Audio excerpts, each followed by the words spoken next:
Une centaine de camions déposent chaque jour dans ce centre d'incinération des tonnes de déchets ménagers non recyclables afin qu'ils soient brûlés. De ce côté, vous avez la fosse qui reçoit donc les ordures ménagères qui sont apportées sur ce site et depuis laquelle sont chargés trois fours d'incinération dans lesquels ont lieu la combustion des déchets. Une majorité de déchets est réduite en cendres. Quant aux autres résidus, les ferrailles et mâches-fer, ils sont transportés vers des centres spécialisés pour être recyclés. Les fours chaudières qui incinèrent 600 000 tonnes de déchets par an produisent de la vapeur.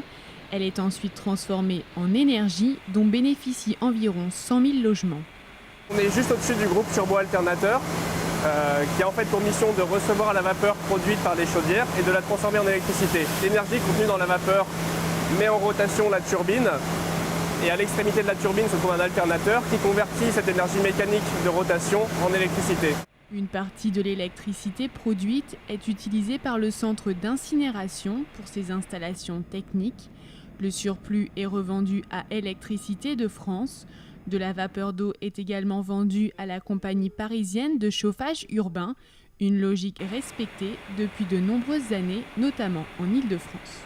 Alors la valorisation énergétique, on la redécouvre des déchets ménagers aujourd'hui parce qu'on essaie de trouver des moyens viables et propres dans nos villes urbaines denses. Sur Paris, il y a une habitude historique d'implantation des installations de traitement de déchets depuis le début du siècle dernier.